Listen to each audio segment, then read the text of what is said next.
तो दोस्तों, welcome back to फैक्टोमैनियक। आज हम बात करेंगे अपने अर्थ में हुए एक ऐसे इंसिडेंट के बारे में जिसने अर्थ को एक सर्वाइवेबल प्लैनेट का रूप दिया। इससे पहले मैं आपको एक फैक्ट से इंट्रोड्यूस करा दूं कि आज तक आप जो सुनते या पढ़ते आए हैं कि इस अर्थ को सर्वाइवेबल बनाने के लिए जो सबसे ज्यादा यूजफुल एंड इम्पॉर्टेंट फैक्टर है वो है ऑक्सीजन, जो हमें पेड़ पौधों से मिलता है। लेकिन ये एक आधा सच है। ऑक्सीजन तो इम्पॉर्टेंट है, पर हमें ये सिर्फ पेड़ पौधों द्वारा ही नहीं मिलता है। एक्चुअली हमारे होल वर्ल्ड के लिए ऑक्सीजन का सबसे बड़ा हिस्सा ओशियन से आता है। जी हाँ, ये फैक्ट है कि इस अर्थ में as compare to trees, ocean का ऑक्सीजन प्रोडक्शन लेवल बहुत हाई है। दैट मीन्स हमें 60 to 70% ऑफ ऑक्सीजन समंदर से मिलता है। पर इसका मतलब ये नहीं है कि समंदर का पानी ऑक्सीजन प्रोड्यूस करता है, बल्कि समंदर के अंदर रहने वाले माइक्रोस्कोपिक ऑर्गेनिजम्स जैसे फाइटोप्लैंक्टन, एल्गे और साइनोबैक्टीरिया फोटोसिंथेसिस के जरिए ऑक्सीजन को प्रोड्यूस करते हैं। जिन्हें नहीं पता उन्हें बता दूं कि फोटोसिंथेसिस एक प्रोसेस है जिसमें सूरज की रोशनी का इस्तेमाल करके कार्बन डाइऑक्साइड और पानी से प्लांट और कुछ माइक्रो ऑर्गेनिजम्स ऑक्सीजन रिलीज करते हैं और अपना खाना बनाते हैं, विच प्रूव्स कि ओशियन हमारे सर्वाइवल के लिए, इनफैक्ट इस अर्थ के सर्वाइवल के लिए कितना इंपॉर्टेंट है। एंड जैसे ही मुझे इस फैक्ट के बारे में पता चला तो मेरे माइंड में एक क्वेश्चन ट्रिगर किया कि अर्थ के इतने बड़े पोर्शन में इतने गहरे गड्ढे कैसे और कब बने? क्या ओशियन मैन-मेड है, जो कि ऑलमोस्ट इम्पॉसिबल है? तो फिर इन ओशियंस के लिए अर्थ पर इतने गहरे गड्ढे बने कैसे? और चलो गड्ढे बन भी गए तो इनमें इतना सारा पानी कहाँ से आया कि जो अर्थ के 71% हिस्से को ही कवर कर लिया? क्योंकि एक ये फैक्ट भी है कि जब अर्थ अपने शुरुआती स्टेज पर था, जब अर्थ जस्ट बन ही रहा था, तब उसमें पानी की एक बूंद भी नहीं थी। एंड ऑब्वियसली पानी कहाँ से होगा, क्योंकि हर तरफ सिर्फ एक्टिव वोल्केनोज, मेरा मतलब ज्वालामुखी थे, जिस कारण अर्थ का टेम्परेचर इतना हाई था कि वो एक बूंद तो छोड़ो, एक नदी के पानी को भी कुछ ही देर में इवोपरेट कर सकता था। इवन दो जिस नीले आसमान को आप अपने घर के छत से देखते हैं, ना उसका एग्जिस्टेंस था और ना ही ऑक्सीजन का। और इतना ही नहीं, ओजोन लेयर तक का फॉर्मेशन नहीं हुआ था उस समय। सब कुछ स्मोकी और डार्क था। सूरज की किरणें भी ढंग से अर्थ के सरफेस तक नहीं पहुंच पाती थी। अगर इन सब कंडीशंस को इग्नोर करते हुए अगर एक बार के लिए मान भी लें कि चलो पानी आ भी गया होगा, तो ये खारा कैसे हो गया? क्यों हर समय समंदर में लहरें बनती रहती हैं? इन सारे सवालों के जवाब जानने के लिए चलो चलते हैं आज से लगभग 450 करोड़ साल पहले, जब अर्थ सिर्फ एक मॉल्टेन रॉक का गोला था और हर तरफ लावा की नदियां बह रही थी। तो फिर कैसे ये लावा की नदियां एक विशाल समंदर में कन्वर्ट हुई और कितने दिन या कहीं कितने साल का समय लगा इस लहरें मारती गहरे और लार्ज लैंड एरिया में फैले इस ओशियन को फॉर्म होने में? Let's begin the journey of evolution.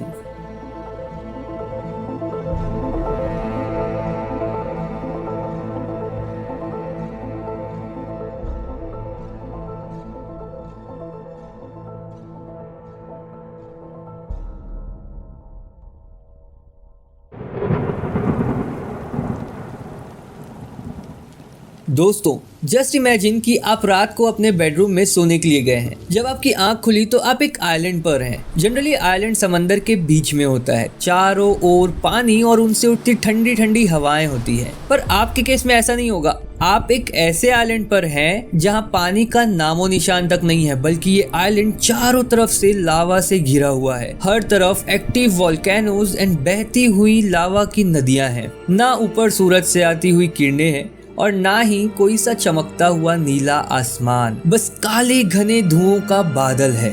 आसपास ना कोई पेड़ पौधे हैं, ना कोई लिविंग ऑर्गेनिज्म, बस हर तरफ गहरा काला धुआं और शरीर को जला देने वाली लावा से उठती गर्म और जहरीली हवाएं, जहाँ सांस लेना भी ऑलमोस्ट इम्पॉसिबल है। जी हाँ, बहुत डरा देने वाला मंजर है ना? पर ये सच है।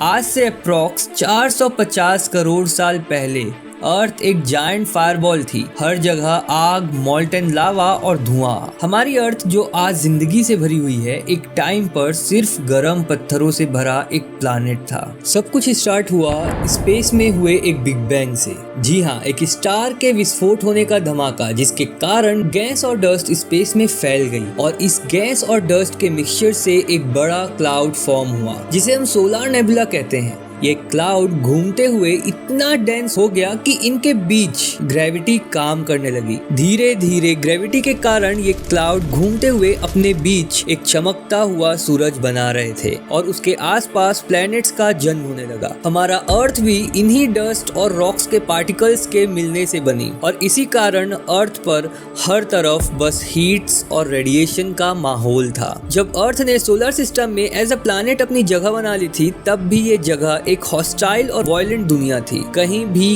कोई ओशन या सरवाइव करने लायक एटमॉस्फेयर मौजूद नहीं थे। सब कुछ लावा, वोल्केनिक इरप्शन और उनसे उठते गहरे काले गैस के बीच दबा हुआ था। जैसे जैसे दिन बीत रहा था, धीरे धीरे पृथ्वी का मॉल्टन सरफेस ठंडा हो रहा था, लेकिन जमीन पर अभी भी लाइफ इम्पॉसिबल थी। एक नया एटमॉस्फेयर बन रहा था, लेकिन ऑक्सीजन से नहीं, बल्कि टॉक्सिक गैसेस जैसे कार्बन डाइऑक्साइड, मीथेन और अमोनिया जैसे जहरीले गैस के मिक्सचर से।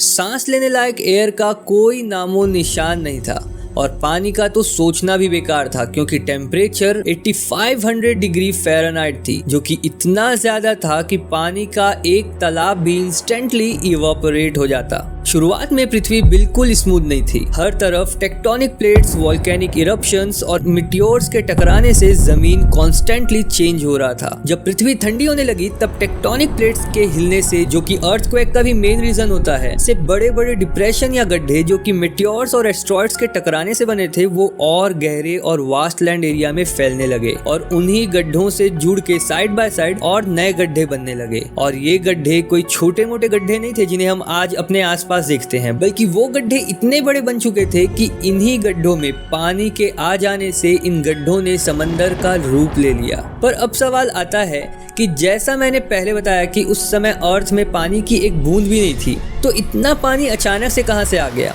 एक्चुअली ये समंदर एक दिन में नहीं बने। मिटियोर्स और कॉमेट्स लगातार अर्थ से टकरा रहे थे, जिनमें से कुछ छोटे कार या बस जितने, तो कुछ मैसिव लाइक फुटबॉल फील्ड या माउंट एवरेस्ट जितने बड़े थे। और अगर इसे एक रियल लाइफ इंसिडेंट से समझाऊं, तो आज से अप्रॉक्स 6 करोड़ 50 लाख साल पहले जो एस्ट्रॉइड डायनासोर के एक्सटिंक्शन का कारण बना था, उसका साइज तकरीबन 10 किलोमीटर था, यानी एक माउंट एवरेस्ट जितना। और मिटियोर्स और एस्ट्रॉइड्स अकेले नहीं आते थे, इनमें मौजूद होता था बहुत सारा बर्फ, और इन मिटियोर्स और एस्ट्रॉइड्स के साथ आए ये बर्फ अर्थ के सरफेस पर मेल्ट होकर वाटरी फॉर्म में कन्वर्ट हो जाते थे। बट साथ ही वोल्केनिक इरप्शंस के हीट के कारण ये मेल्टेड आइस वेपोराइज्ड हो रहे थे। जब बढ़ते समय के साथ अर्थ के टेम्परेचर में थोड़ी स्टेबिलिटी आई, तब ये वाटर वेपर ने कंडेंस होकर हमारे अर्थ का पहला बारिश बनाया। और दोस्तों, ये बारिश लगभग 20 लाख सालों तक चलती रही। सोचो,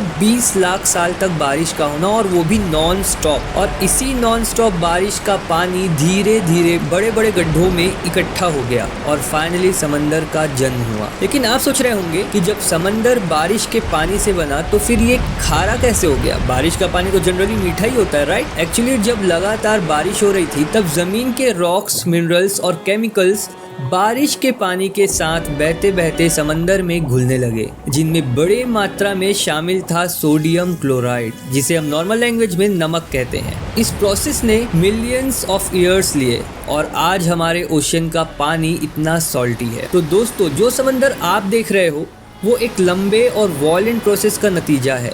जब पृथ्वी ने अपने आप को मॉल्टन फायरबॉल से एक ब्लू प्लैनेट में बदला, तो ये प्रोसेस मिलियंस ऑफ ईयर्स का था। पर इनमें लहरों के उठने का क्या रीज़न है? क्यों समंदर कभी स्थिर नहीं रहता? क्यों इनमें हर समय लहरें उठती रहती हैं, जबकि ये तो नदियों की तरह बहती भी नहीं है? तो इसके पीछे का जवाब है 3 कारण। जी हाँ, 3 कारण। पहला कारण है विंड्स। जब हवा चलती है तो वो समंदर के पानी को पुश करती है, जिससे पानी सरफेस पर मूव करने लगता है और वेव्स बनती है। तेज हवा से वेव्स बड़े और ज्यादा स्ट्रॉन्ग हो जाते हैं। दूसरा रीजन है ग्रेविटेशनल फोर्स। समंदर समंदर में लहरें उठने में सबसे बड़ा रोल मून और सन की ग्रेविटी का होता है। ये ग्रेविटेशनल फोर्स समंदर के पानी को अपनी मूविंग डायरेक्शन में खींचती है, जिससे लहरें उठती हैं। जैसे आप इस वीडियो में देख पा रहे हैं, ठीक वैसे ही लहरों का ये प्रोसेस हर दिन का होता है, इसीलिए समंदर का पानी कभी पूरी तरह से स्थिर नहीं हो पाता। और तीसरा कारण है अर्थ की रोटेशन। ये भी एक मेन रीजन है समंदर में लहरों के उठने का। अर्थ की रोटेशन से वाटर की मूवमेंट पर असर पड़ता है, जिससे लहरें और वेव्स और ज्यादा बढ़ जाती हैं।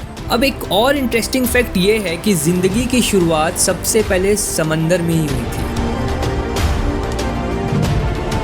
जी हाँ, जहाँ से सब लिविंग ऑर्गेनिजम्स, चाहे वो मैं हूँ, आप हो या कोई एनिमल या कोई सा भी लिविंग ऑर्गेनिजम्स, सब उसी ओशन से आए हैं। ये कैसे पॉसिबल हुआ जानेंगे हम इस वीडियो के नेक्स्ट पार्ट में। तब तक के लिए कीप एक्सप्लोरिंग। मिलते हैं हमारी अगली वीडियो में।